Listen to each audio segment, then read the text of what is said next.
de la República. Pero ahora estamos ya con Carlos Tubino, congresista de Fuerza 2011, quien ha presentado un proyecto de ley que permitiría la intervención de las Fuerzas Armadas contra el narcotráfico. Congresista, muy buenos días, gracias por estar con nosotros.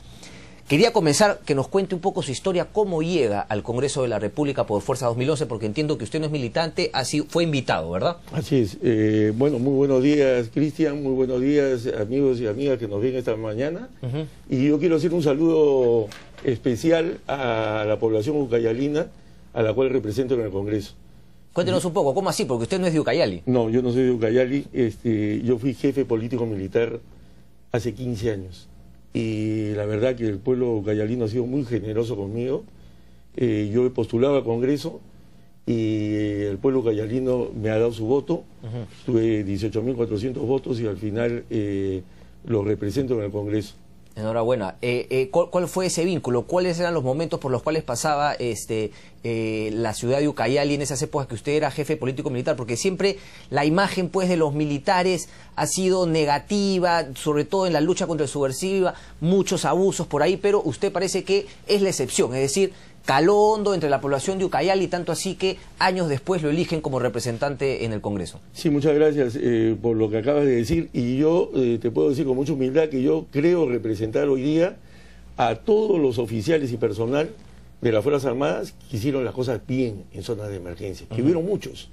Ahora, la Marina en la región Ucayali enfocó el proceso de pacificación luchando contra el terrorismo que existía en la zona, contra el narcotráfico, que estaba vigente la ley 26-24-7 que permitía el accionar de las Fuerzas Armadas directamente contra el narcotráfico, y con mucho apoyo social, operaciones humanitarias. Entonces, este proceso de pacificación todavía no se ha analizado en el Perú, porque en el Perú todavía las pasiones están agitadas en todo este tema. Cuando se analice, los peruanos se van a dar cuenta que fue un proceso muy exitoso porque se hizo junto con el pueblo. Ese es el caso de Ucayali, pero yo le quería preguntar, usted ha dicho, yo represento a esos oficiales que hicimos las cosas bien, que son muchos, pero al mismo tiempo su respuesta asume también,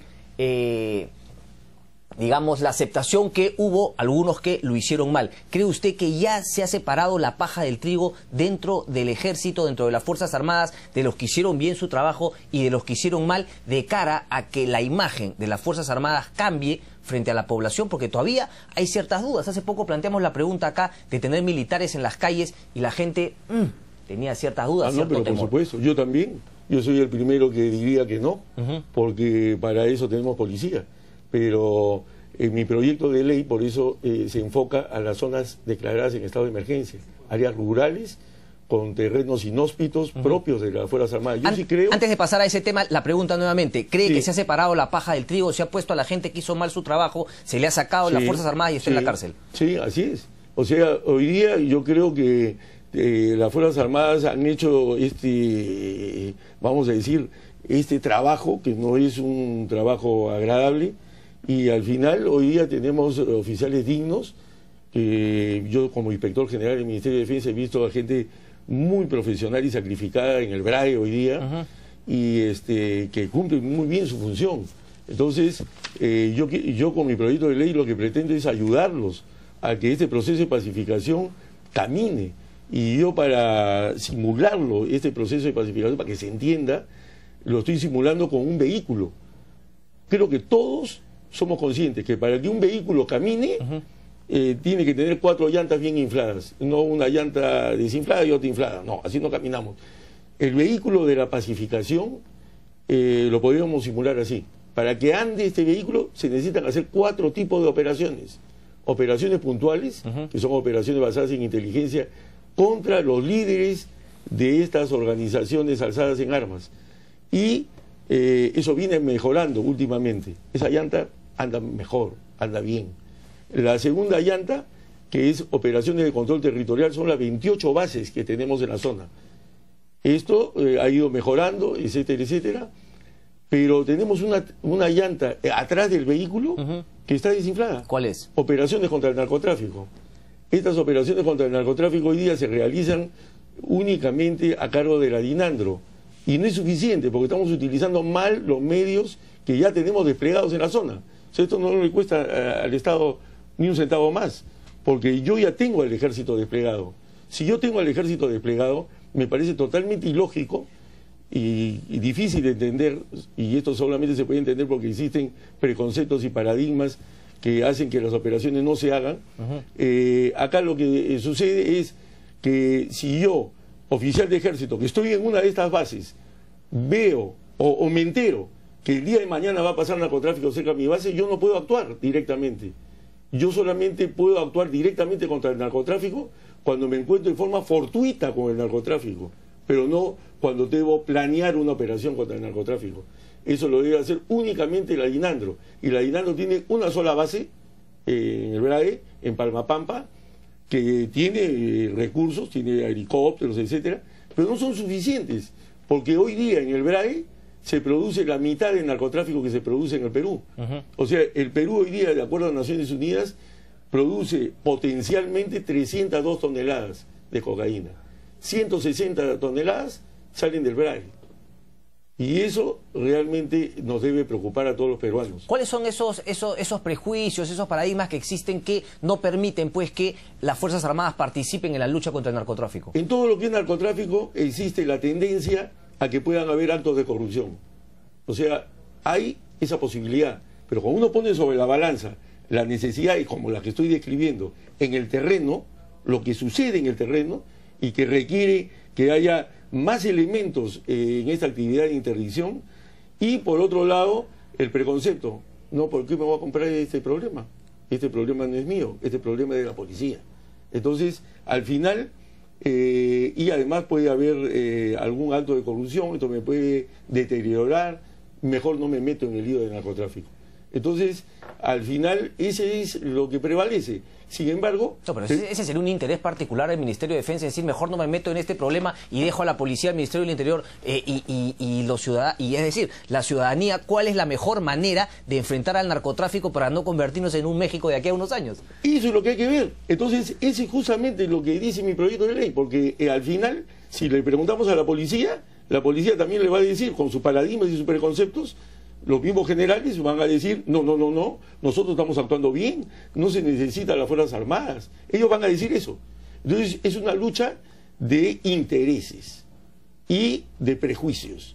Entonces, al final, el proyecto de ley que yo he presentado no releva a la Policía Nacional de su rol constitucional y ni mucho menos. Lo que hace es simplemente darle un brazo ejecutor adicional, que va a trabajar al lado de la Policía Nacional, porque mi proyecto de ley dice que se debe poner inmediatamente todo lo que se capture o se decomise, si son personas, inmediatamente a disposición de la Policía Nacional. Ni un día en un cuartel, ni un día, inmediatamente. Y esto ya se hizo.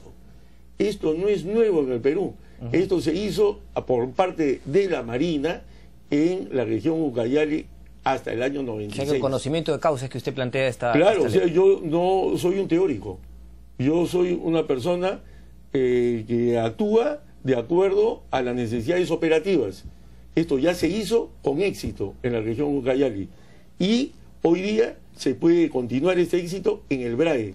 Yo creo que este vehículo de la pacificación en el BRAE está hoy día a medio andar, no camina. Ahora, ¿no tendría que haber una entidad que articule justamente la participación conjunta de la policía y las Fuerzas Armadas? Porque finalmente, si planteamos esa ley y las Fuerzas Armadas pueden intervenir, pero continúan trabajando a la libre, cada uno por su lado, pues la cosa tampoco va a caminar. No, porque tiene que haber un solo comando en el BRAE. Entonces, en el BRAE, el comando especial que está a cargo del BRAE, que es un general de división, debe subordinar a todos los que están trabajando en la zona.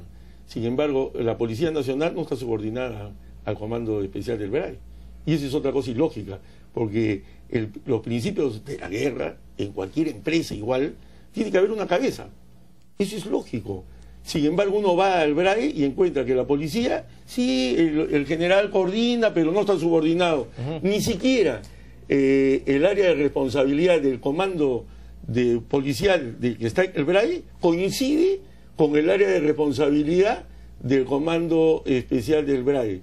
O sea, hay errores conceptuales que tienen que ser corregidos, pero lo que está prevaleciendo hasta hoy son los paradigmas y los preconceptos de las instituciones y de las personas, que al final obstruyen las operaciones. ¿Qué pasa si yo le pregunto, por ejemplo, pero si le preguntamos a la ciudadanía, ¿qué diría? La gente tiene reticencias sobre las Fuerzas Armadas y seguramente diría que va a haber también corrupción y sobre todo el tema de la violación de los derechos humanos, que no van a tenerlo en cuenta cuando luchen contra narcotraficantes o terroristas. No, porque yo en eso sí le puedo asegurar a la ciudadanía que hoy a nuestras Fuerzas Armadas, si la entrenamos y la preparamos para hacer estos decomisos, que lo hagan como deben hacerlo, respetando, por supuesto, los derechos humanos, que eso ya lo vienen haciendo, entonces no va a haber estos problemas.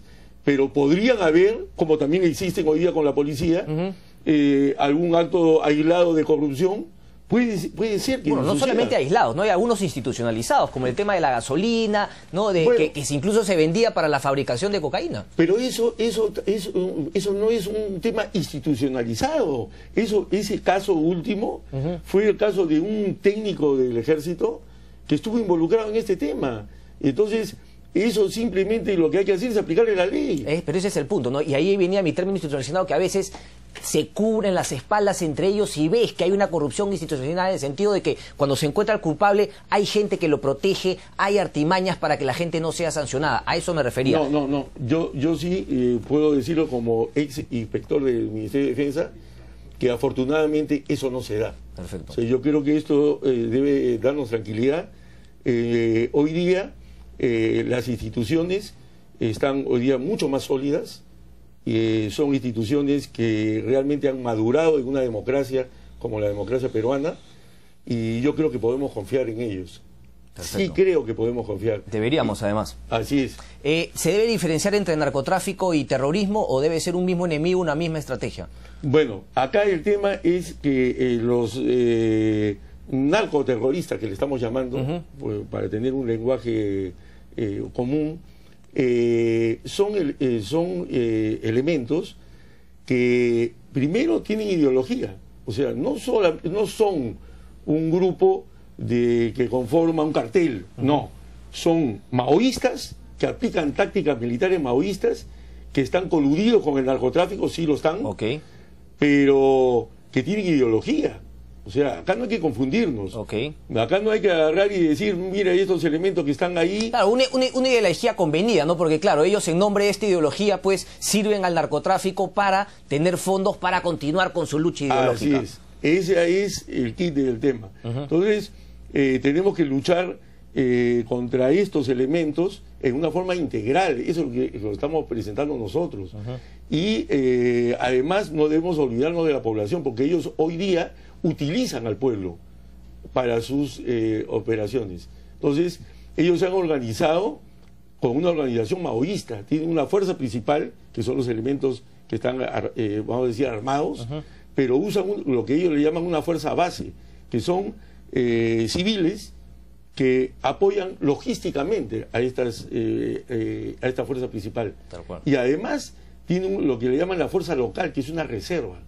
Entonces ellos trabajan mucho con la población, que se diluye una vez. Hay que ir ahí también entonces con estrategias, ¿no?, de inclusión social, etcétera, etcétera, para quitarle justamente esa fuerza que tienen estos grupos terroristas. Esa es la cuarta llanta de este vehículo. Qué importante, porque nos faltaba completar esa cuarta llanta. Esa cuarta llanta son las operaciones humanitarias. Perfecto. Entonces, al final, este vehículo de la pacificación, para que realmente avancemos hacia la paz, tiene que desarrollarse con 4 tipos de operaciones. Ahí sí nos quedó claro el carro con las 4 llantas, quedó redondo. Una última pregunta, ¿tiene apoyo de algunas otras bancadas dentro de la comisión? ¿Lo ha presentado ya? ¿Cómo ve ese tema? Claro, este es un tema que estamos generando consensos. Yo sé que es un tema que va a necesitar muchas explicaciones, mucho diálogo. Correcto. Yo estoy llano a encararlo con la bancada fujimorista, que ya me han escuchado sobre el tema.